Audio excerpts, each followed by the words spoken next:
Just wanted to say thank you for your amazing podcast and all the phenomenal work that you do. I'm a new mum and have found PCP so helpful and entertaining while navigating this beautiful and at times challenging phase of my life. Your most recent episode on neurodiversity really struck a chord for me. I'm a health professional, and while I'm studying, I worked as a disability support worker. In that time, I had the privilege of working with a beautiful kid on the autism spectrum who also had an intellectual disability. During my shifts, we would go on after-school adventures around the city and have so much fun. What an amazing job, eh? This kid, who is now a young adult and no longer a client, but a dear friend, is kind, loving, cheeky, and such a joy to be around. However, most people don't understand him because he has limited verbal communication, needs some extra support, and can look different when he stims. I'm often frustrated and hurt by the way people treat my friend. This is most often strangers staring or moving away from him in public. Sometimes well-intentioned friends or family say that I'm so kind and to still hang out with him even though I'm no longer his support worker.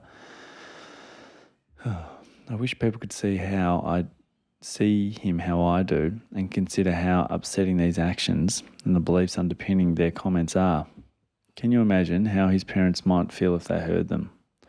My friend deserves to be celebrated like any other young person and have opportunities to connect with others and pursue his interests. Sorry for the long-winded story. My question is, what are your tips for how to encourage other people to develop empathy and understanding of neurodiversity so they can celebrate people like my friend?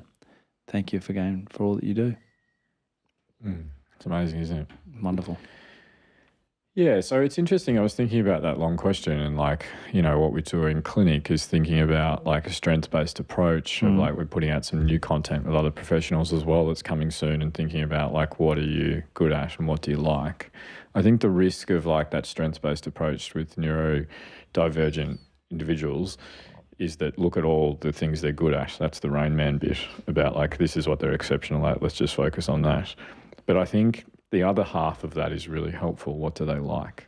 And thinking about what are the things they enjoy? Where is their overlap? You go right back to our friendship episodes. I've never been complimented on how good that pairing was with Dumb and Dumber. But I think it's a beautiful episode. It's a beautiful movie about the journey of friendship. It is. But we built all the evidence through that around shared interests. Remember that? We talked about it with siblings as well. Yep.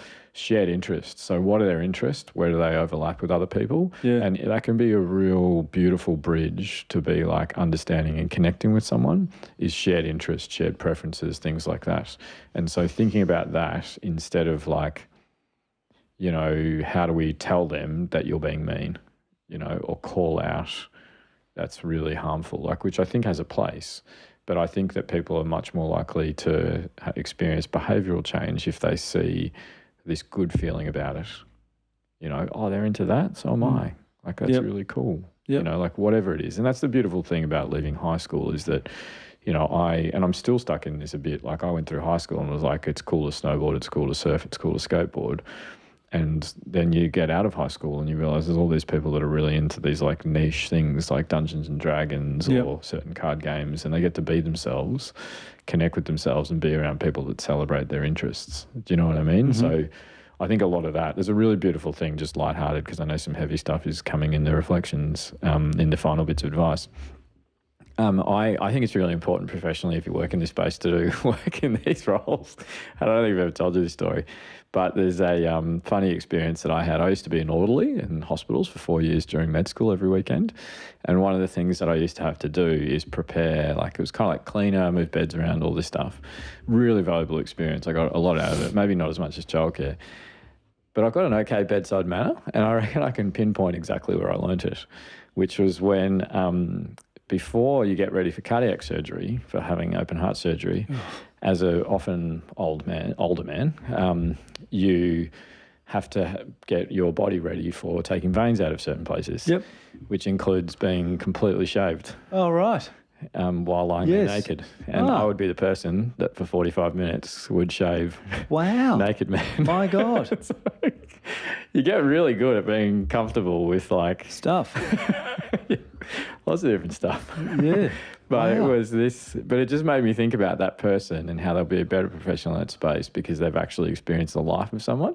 Yep. And so I had this like experience of like really awkward social patient, Yep. time sitting with each other. And I can kind of, I actually genuinely think, as funny as it is, that I benefited from that time of like, just sitting there with someone I'd never met, walking in the room with a shaver and being like, hey, I'm Billy. Probably, I'm sure. I wonder if they were hoping that it wasn't me. but yeah, it's just an interesting thing about like, just to end on a lighthearted bit, about getting to know the people that we care for professionally outside of that space is, I think, a really important thing that can enrich our opportunity to do it better. Yep. So that's why the volunteering and all that stuff is really powerful. Yep, definitely. This podcast is brought to you by Guiding Growing Minds, a social enterprise that aims to give all children the best opportunity to reach their potential and succeed in living rich and meaningful lives.